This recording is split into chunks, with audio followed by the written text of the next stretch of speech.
So I'm just getting woken up. I'm just waking up.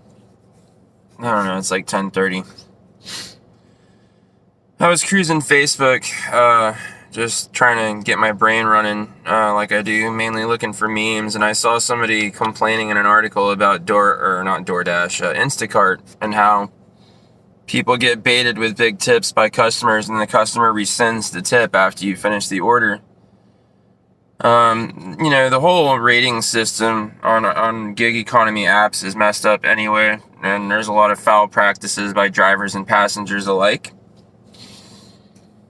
I think you just need to overhaul the rating system with some very drastic but yet common sense changes. Giving somebody 5 stars or any star number in between that and 1 is irrelevant. Like, a passenger can sit there and 1-star me because they're having a bad day and not give any feedback about what they perceive that I did wrong. So say there is something where I dropped the ball and ruined their ride experience, there's no way for me to have context for how I can avoid that 1 star in the future for that same reason. There's no feedback. I mean, there's an option in the app for you to leave feedback if you leave less than 5 stars, but you don't have to be specific. And even Lyft, they're like, well, write something if you're going to leave less than 5 stars. And people can just put a gibberish string of letters in there. Like, it doesn't even matter. And nobody ever takes the time, if they're giving you less than 5 stars, to explain why. Well, I think one of the best answers is that they have to leave feedback. Like, okay, why is it a 1-star ride? Were they driving like shit? Well, I record every ride that I give, so I should be allowed to contest that 1-star rating. See, Uber, like, you can't change stars. So once you get stars, you're just stuck with them until the next 499 rides where it cycles over. 500 ride cycle to wipe, bad star reviews off your driver rating. With Lyft, it's 100. And Lyft won't rescind the ratings either. So people can just bomb you with 1 stars to be a dick, and then there you sit with them for like hundreds of rides. I think that as a driver, you should be allowed to challenge low reviews and prove your side of the thing. The only reason the Rideshare app doesn't like doing this is because they want to protect the anonymity of your passenger and vice versa, your driver. So when they leave me 1 star, they don't want me to know who gave me the 1 star, like I don't know. Well, if you're being an asshole to me and just kind of like giving me looks behind my back, like I know you're probably the one that did it. So let's just move past that and forget anonymity. There should be no anonymity. The main reason people feel emboldened to like basically abuse the rating system is because they're anonymous. They know that I can't verify who did it to me, and so they can just be complete dicks and go around ruining lives. Because, when I get low reviews, that hurts my job. I can get fired for having low reviews. So remove the anonymity. Make people say to my face, you're a 1-star driver. You're worried about your safety. You're sitting behind my back where I can't keep an eye on you the whole time I'm driving, so I gotta watch the road. It's drivers that are getting shot in the back of the head and stuff like that, and carjacked and beaten and potentially raped. Yeah, sometimes a vulnerable female passenger, bad things happen, but you know what? If you can't contend with the potential danger of the world when you leave your house, don't leave your house. It's not my problem that you don't feel safe and you have anxiety. That's a you problem. So we're getting off base. Reviews. The simple answer is that every time I leave any review for a passenger, every other driver that picks that passenger up should be able to see my feedback.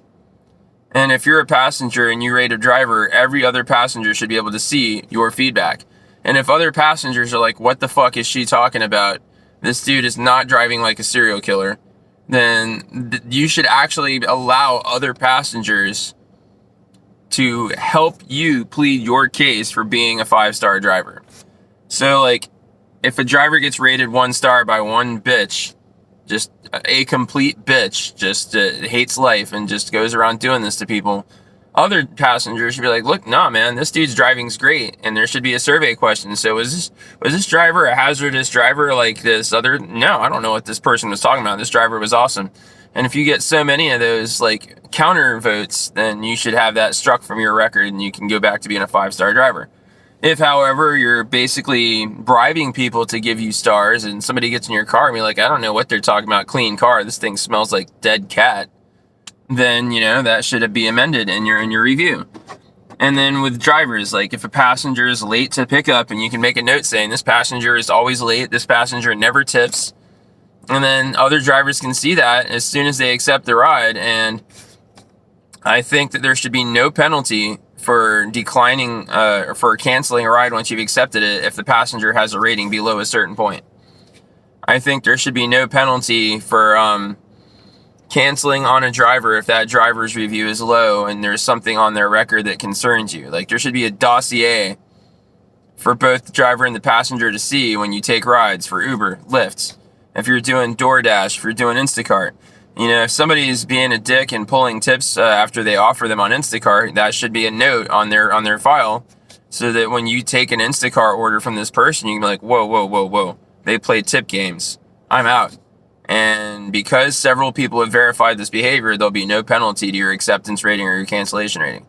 You know, this is a little bit of work for Rideshare, and I know they hate doing their job up in executive offices over at Uber and Lyft and all these other companies. I know they'd rather you just be a good little bitch and make them their money and not have to do any legwork at all. But if they took these measures and did these things, it would make it much better for everybody, because then you'd kind of like improve the culture on the apps and everybody would be more enthusiastic about doing their jobs. And the great thing is this would revolve around something that doesn't necessarily mean paying the drivers more, which, you know, they're tight with their purse strings. They don't want to pay you more, they want to pay you less. So now you're giving drivers an olive branch that you know, you don't have to pay them any different. You just give them this extra information. Will it hurt the company that, you know, some customers won't be able to use the platform anymore and therefore they'll lose revenue on those orders and those ride requests? Well, let me answer that question with another question. Do drivers care? No.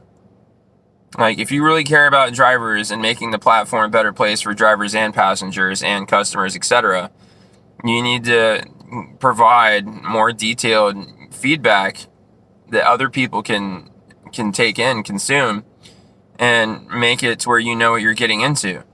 Like, I don't want some dude in my car that is prone to, you know, leave a mess, or is going to, you know, stink up my car for days. Like, look, if you work construction and you're just trying to get an Uber home just one time, you know, like, and you stink up the Uber driver's car, and this is not normally a problem, it's just your truck's broke down right now, that type of situation, and you can't freshen up before you get in because it's just the nature of the thing. I get it.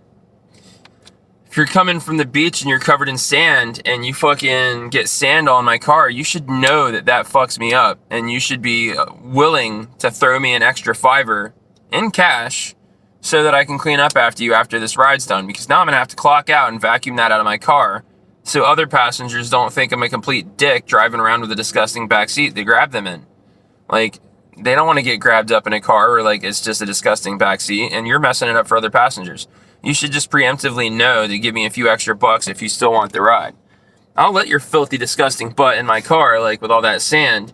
Now, if you're wet, I have leather seats, you're not getting in my car, and you should know that too.